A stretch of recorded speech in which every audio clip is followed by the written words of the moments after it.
Alright, so in this video I shall be showing you guys how to run Metal Gear Solid 4 specifically on the RPCS3 Illusion build. But please do note this one important point. I will not be showing you where to get a copy of the game.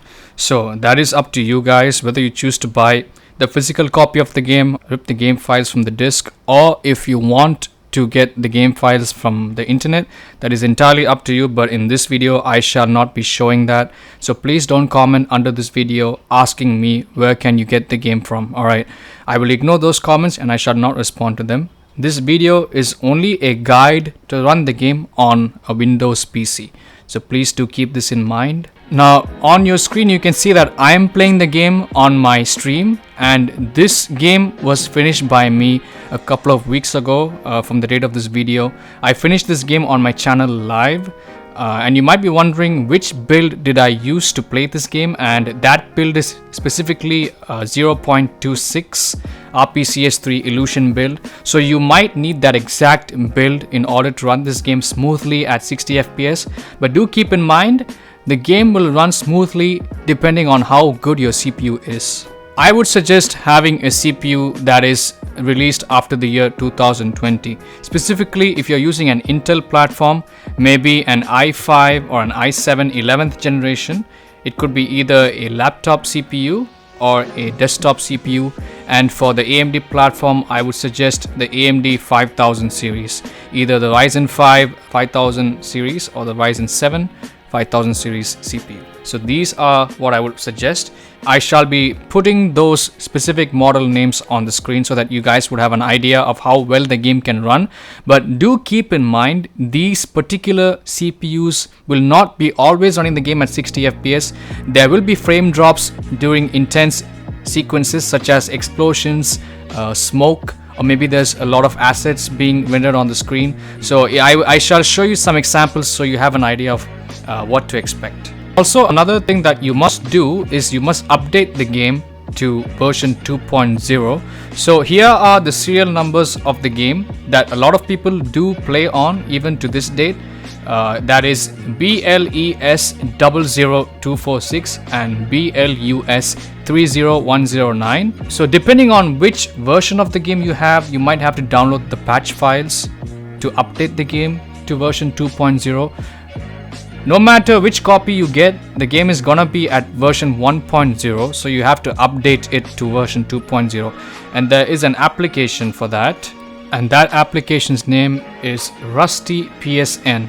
So I shall be putting that link in the description, so make sure you download that application and then input your serial number and get the patch file for it, and make sure you install it in RPCS3 after you do have the copy of the game, that is. Please do not do this before having the game in hand. And also, if I did not already mention this, I shall be linking the particular exact build of the Illusion RPCS3 used to play this game in the description down below, so you can get that. Do try to run the game on that build and see how it performs. If there are any issues, do let me know, but not to worry. After this segment I shall be showing you how to configure that build in order to play the game without any issues. But even then you might face some issues, so do let me know in the comments down below. But also make sure before you comment your particular issue, make sure you mention your specs of the computer or laptop that you're using.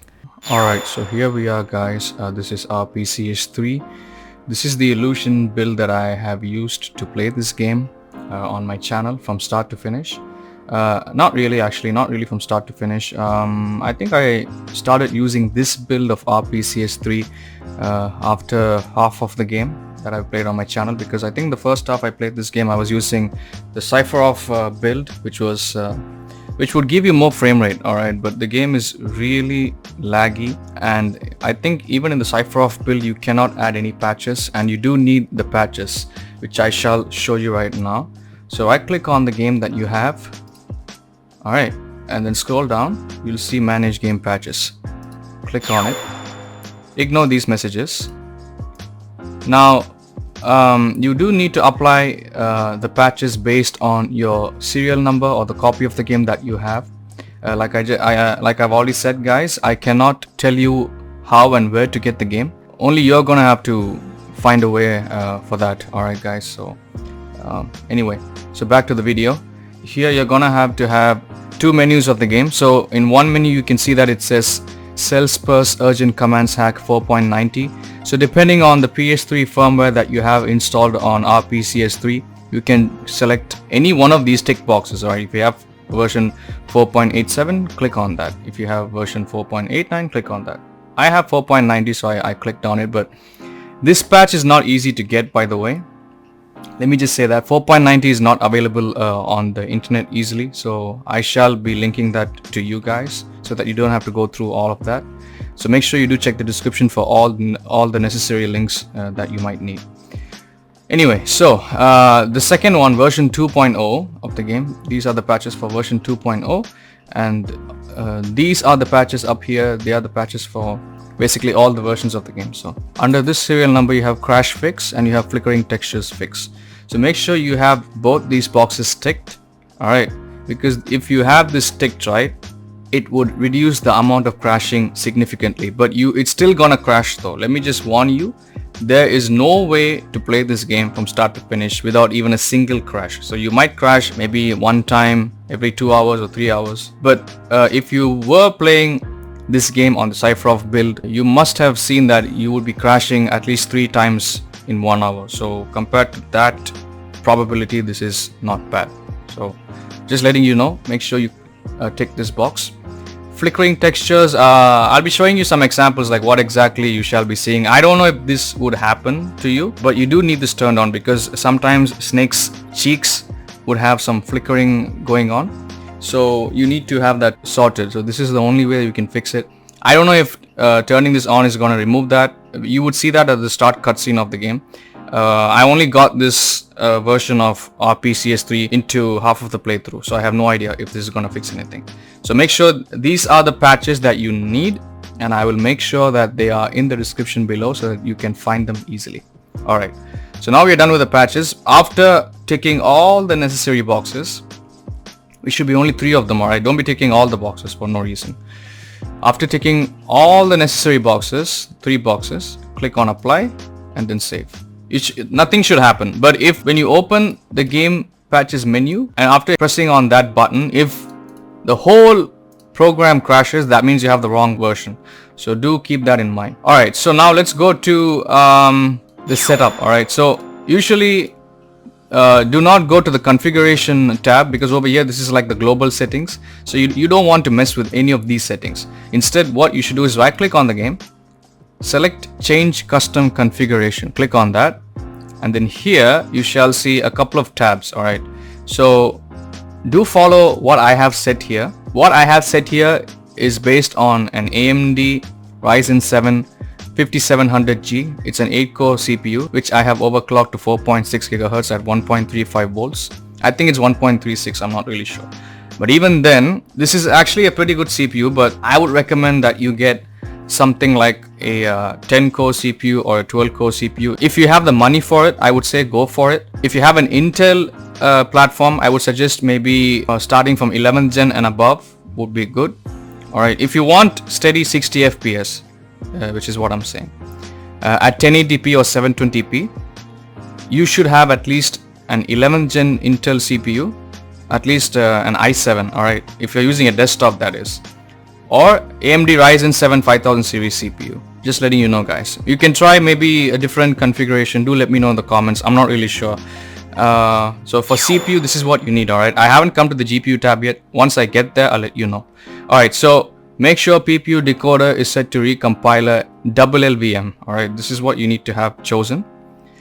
SPU decoder should be also set to recompiler LLVM. Alright, now SPU exfloat accuracy, make sure it is set to approximate exfloat. Okay, don't turn on any of these additional settings, just leave them as they are. TSX instructions is not there because we are using an AMD CPU right here. SPU block size must be set to safe. Preferred SPU threads, set it to automatic. You can try to set it to manual, but I would prefer just leaving it on automatic. And thread scheduler should be set to operating system. Make sure to click on apply. Alright, now move on to the GPU tab. Alright, so as you can see, I have two GPUs because I'm using an APU. So I have an RTX 3060 Ti and I have a Radeon APU. So you can choose any one you want, but I would suggest using the discrete graphics card that you have. If you're having an Intel HD or Intel Iris Xe, don't even bother playing this game. Vulkan is the best render that you can choose. It's more optimized, it's more stable, but even then the game is still gonna crash, but not as often as any other option over here. Alright, graphic device, obviously you know. Your discrete GPU should be chosen. Aspect ratio should be 16:9. Frame limit, I would suggest setting this to 60. Don't set it to automatic or don't even try anything else. Alright, if you want to play this game at 60 FPS, do choose 60. Alright, if you don't mind, okay, I can play at the native PS3 frame rate, then you can choose 30 or even automatic. Anisotropic filter should be set to 16 times. And another important thing, guys, do turn off anti-aliasing.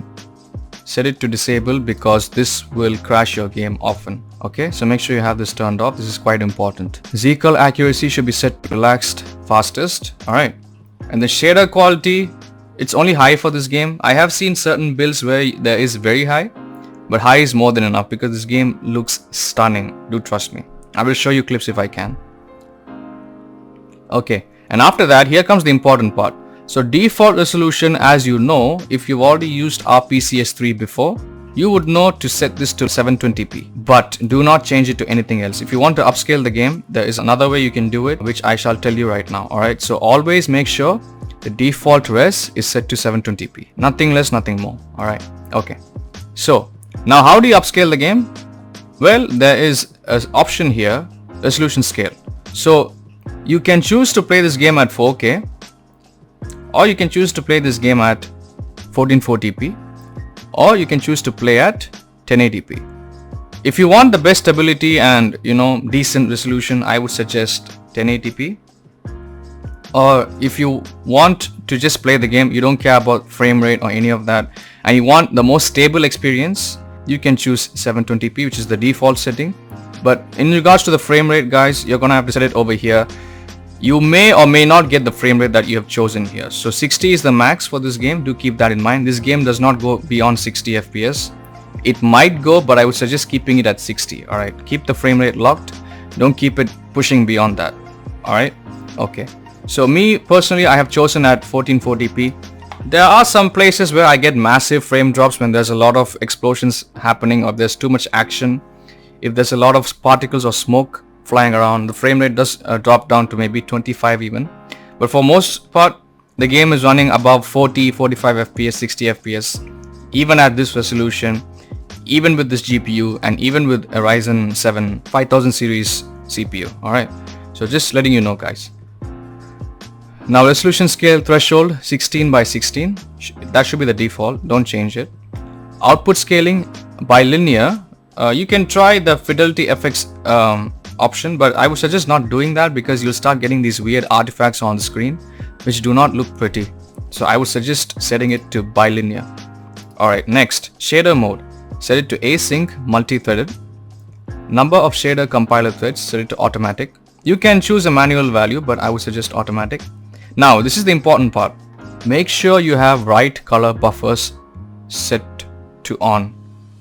Make sure this is ticked, because if this is not, you will see an invisible snake in the game while playing. He's gonna look like Hollow Man, so try not to ignore this setting. Alright, now we're done with GPU, let's move on to audio. Now for the most stable option in audio, I would suggest to set the output to QBEB. You can try Xaudio 2, but sometimes Xaudio 2 is broken and it could crash the game, but do let me know if this works out for you. If you are able to play 1 hour or 2 hours straight without any issues, let me know if Xaudio 2 works. But for most PS3 games, everyone suggests QBEB, so do have that chosen. And everything else can remain the same. Don't even mess with the audio format, just leave it as it is. Alright. Even with stereo format set, the game can still crash, There are sequences where sometimes on codec calls or in certain in-game cutscenes, the audio will break, alright, but you have to hope, even if the audio breaks, you have to hope that the game does not crash. Honestly, it's not really a big impact, you're not losing much on the story, alright. The codec calls, you can still read the text, so you don't really need the audio there, but just letting you know.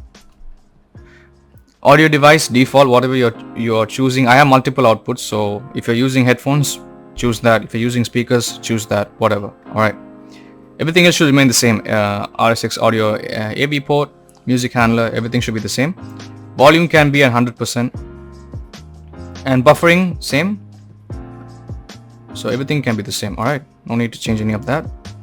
Now let's go to advanced. This is also a very important section. Do not ignore this. So under the core area, make sure you have accurate RSX reservation access ticked. PPU non-Java mode picks-up ticked.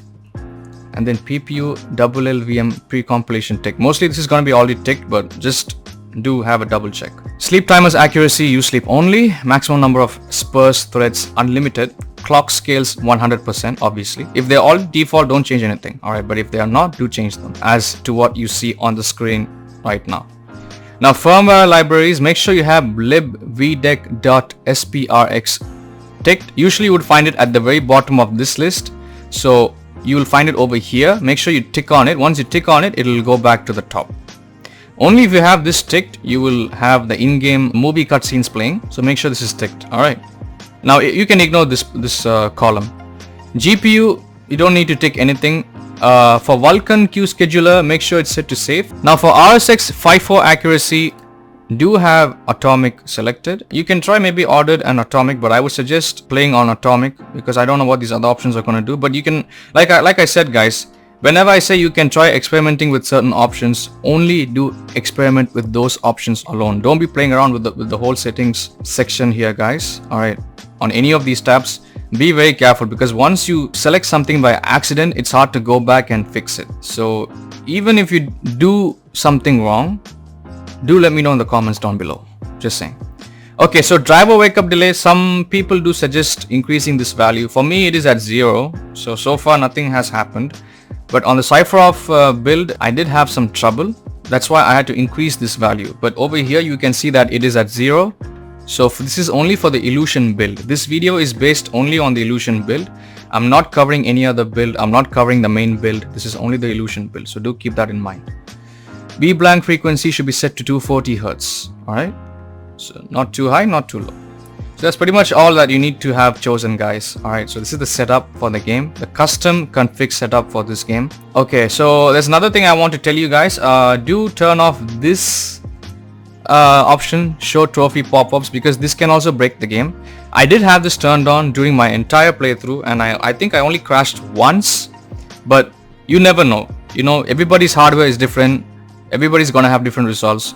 So do keep that in mind. Just to be on the safe side, make sure that this is turned off. Okay. Alright. So click on apply. Save custom configuration.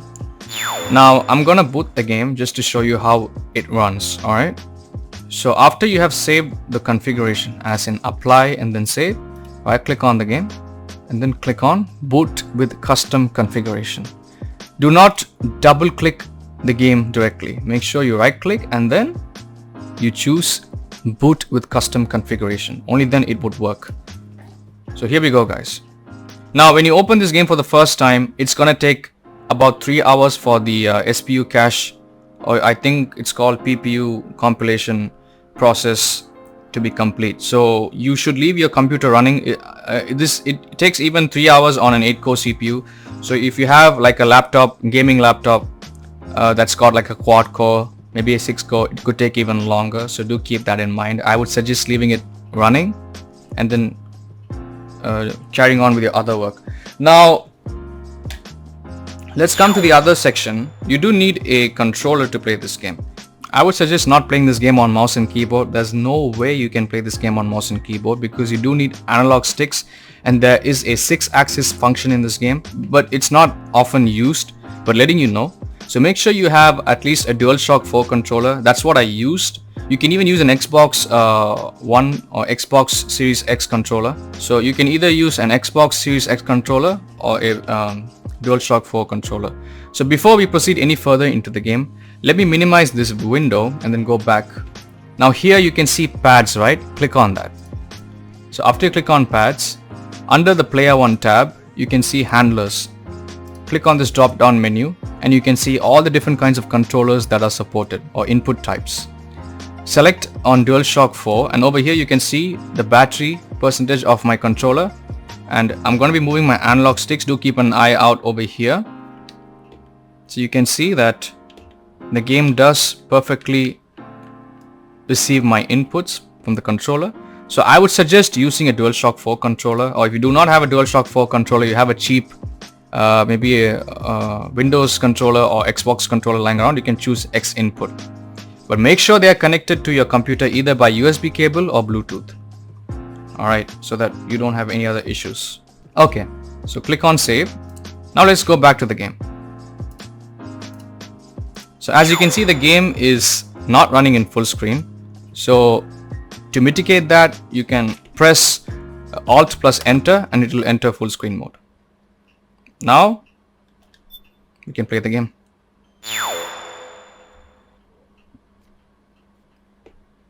Now I've already finished this game.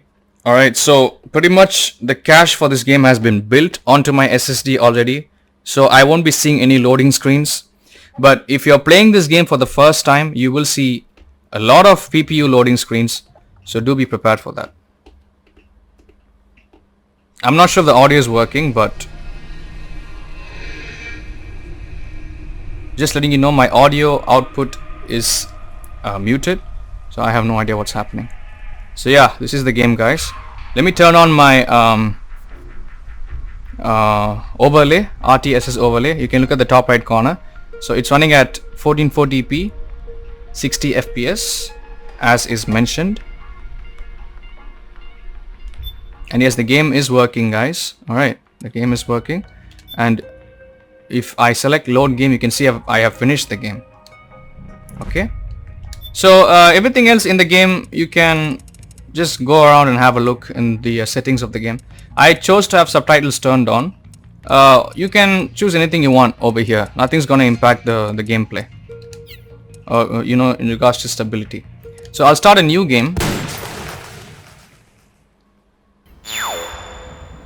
Okay, so hello everybody again.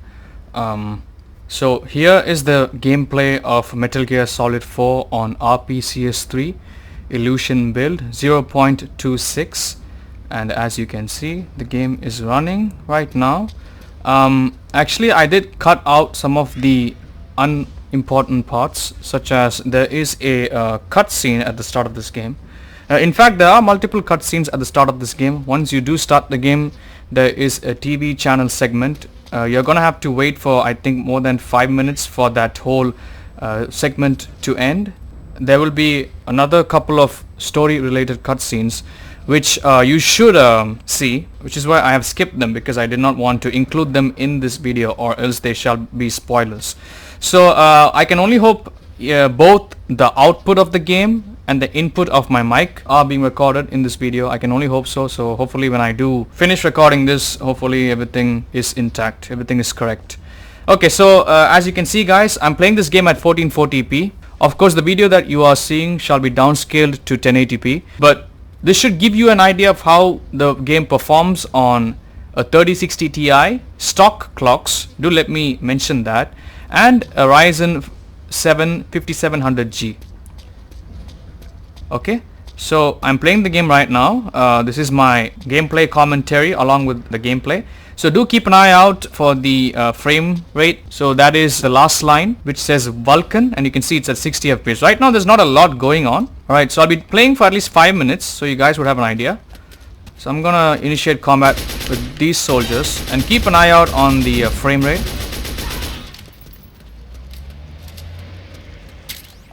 You can pick up guns dropped by both the militia and the PMCs. Remember though, PMC weapons are locked. You can't... Snake, it's gonna be tougher to break through. It might be best to avoid that area altogether if you can.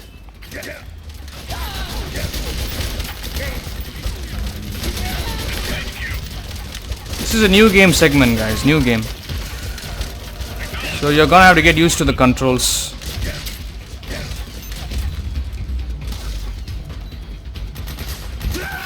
Alright, I got wrecked. Snake, are you alright? Snake? Okay, I thought I was invincible. I forgot I was playing this game on solid normal difficulty. So you can look at the frame rate, guys. You can look at the frame rate, and I mean, this is not a particularly intense sequence, but as you do progress further in the game, you might encounter certain sequences where the frame rate can go even as low as 30, but not to worry, the game is still gonna run fine. Alright, so I'm just gonna sneak past them this time. I'm not gonna cause any ruckus. And let me show you what I was talking about in regards to the SIXAXIS functionality. Alright, so if you do not know, in this game, Snake's suit has an automatic camouflage system. So anytime when you do adapt to any flat surface or hard surface, his uniform will change the pattern in regards to whatever surface is present on him or underneath him. So in order to reset it back to the default camo, I have a Dualshock 4 controller. So if I just shake it, right, it goes back to the default one. But since I'm already lying flat on the ground, it will readapt to the same texture of the ground. So if I stand up, I still have the same texture present, but once I start shaking the controller, you can hear the sound effect and the change taking place. So that's something you should know. I don't know if this is gonna work on X input controllers, aka Xbox controllers, or Xbox supported, Windows supported controllers, but this is something that you should know just in case. I'm happy I did get an opportunity to show you this, guys, because a lot of people have been confused. You know, the Dualshock 4, does it support 6-axis functionality? Even I did not know that, but only it was until recently, I think, after I got through the second half of the game, I started to play around with the controller. I didn't even know that there was a functionality like this until I started going around online and reading up on stuff. So if I shake the controller again, you can see it resets to the black color, but then it goes back to the current texture of whatever Snake is lying flat on, or even on walls. Let me just show you.